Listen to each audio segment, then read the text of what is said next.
What's up, everybody? Welcome back to the Traveling Circus and another Bait Works bait of the week, or baits of the week this week. And you guys that follow along, you know I'm a tackle junkie. I love to buy tackle. I love to try new things. I love experimenting with new tackle.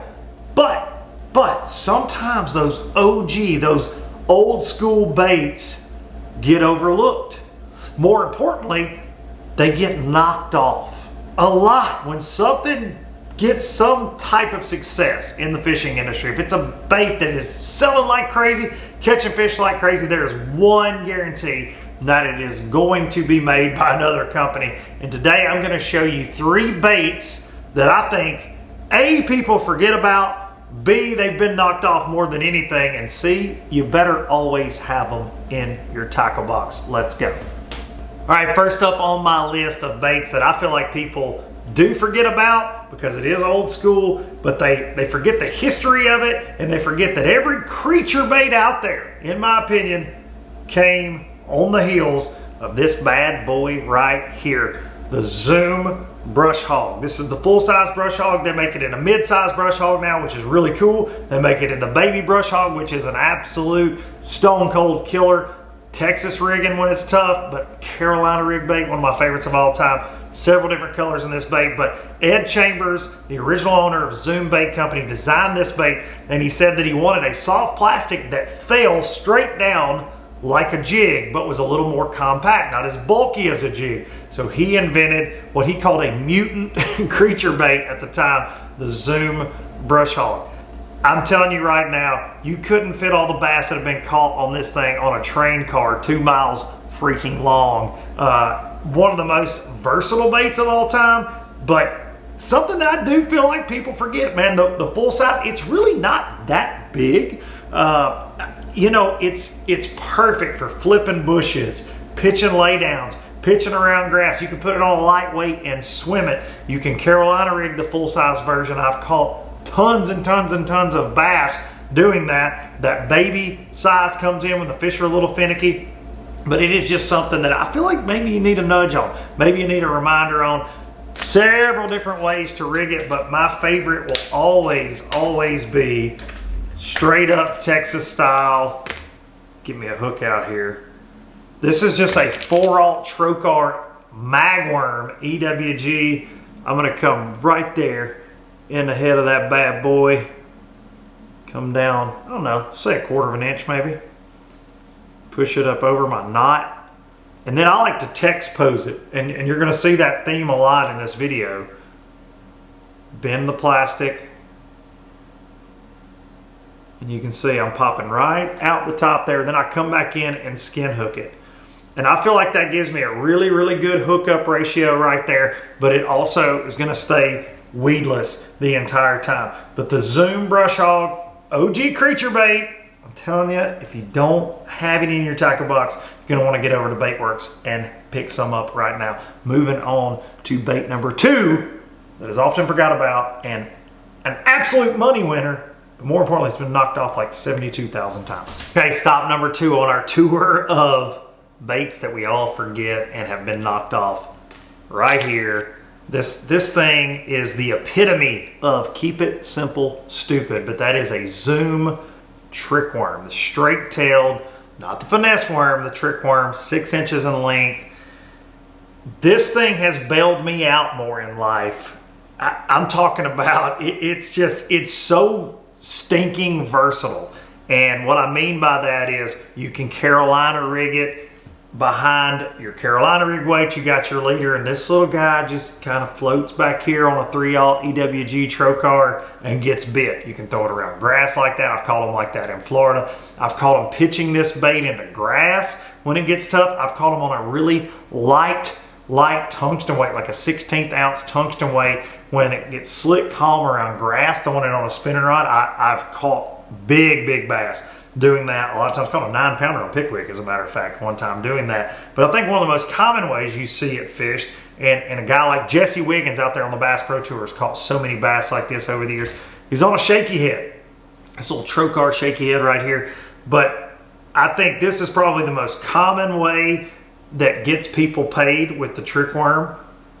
And this thing is, I mean, often imitated, not often duplicated there, but right there, just your simple shaky head setup. But another way I do like to fish it, and this is where, man, you can throw it deep with a nail weight in it, a little pagoda weight from Laser Sharp, but just this Eagle Claw wacky hook right here, a little Nico style finesse hook right in the middle of it, right in the meat. I used to fish a bass club with a guy that called this the egg sack. He's like, man, I've been catching on that trick worm, hooking it in the egg sack. But you can just hook it right here in the meat, right here. But you can see it does. It's got this little kind of fat part of the worm right there, so to speak, but it'll hold it. Wacky style, man, that's gonna catch them 10 months out of the stinking year. You know, maybe when they're frozen, it doesn't work, but I promise you, one of the most versatile baits out there, but it's been copied over and over and over and over. But they were the OGs on the trick worm. It comes in 3 million different colors. Red bug's always gonna be a go-to for me in the summertime. June bug. I also love green pumpkin. They got tilapia now, green pumpkin green, watermelon candy. That's about black. You gotta throw black in there as well. But you don't need a ton of colors to get out there and get to catching bass on a trick worm. But that is the #2 bait that I think that people forget, and they forget how much it's been knocked off. Okay, stop number 3 here on the lures we often forget about that get knocked off a ton. And I will go to bat for this one till the day I die.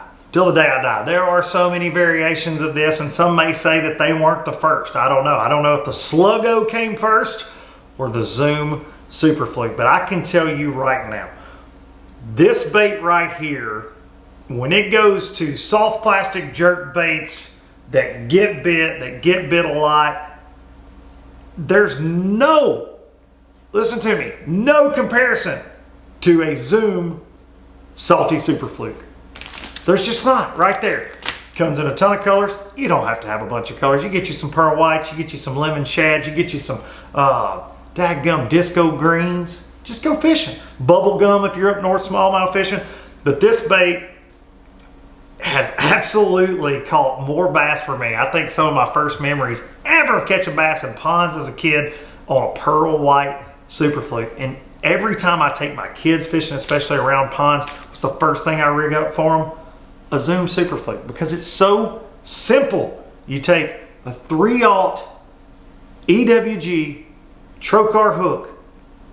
It's so easy to rig. It's basically got the instructions built in the bait. Look, you bring your hook point through the nose of the bait, and then you've got this slot. Well, once it comes out from there, I push it up, and it's the same thing I do with my Brush Hog. I'm gonna bend him up right here, come back in that, right back through the top of the bait, text pose, and you can see right there, boom. When they blow up on it, they get it, and it's completely weedless. I throw this, I like to throw it on a spinning rod myself, but in the last couple of years, I started playing with throwing like a 7-foot medium heavy with like 12 pound straight fluoro on a bait caster a little bit, and I'm starting to like that. I got a lot of friends that do that. I've been a spinning rod nut with a Fluke since I was a kid, but they make this in a Super Fluke, the Super Fluke Junior, the original Fluke, the tiny Fluke that's great on a drop shot, but nothing, I'm telling you, man, if you just went fishing every single day when the water temperature was above 50 and all you did was throw a Fluke around, I promise you, you will get bites. It imitates what the bass feed on 99% of the time better than anything else out there. Zoom Super Fluke. All right, well, that's all she wrote for the Baitworks Baits of the Week. The Zoom Forgotten series, we should say. And I know a lot of you are going to comment and go, man, I didn't forget a Brush Hog. I didn't forget a trick worm. I caught 20 pounds on it this weekend. I always have a Fluke tied on. But I feel like in these days of all these bait companies, right?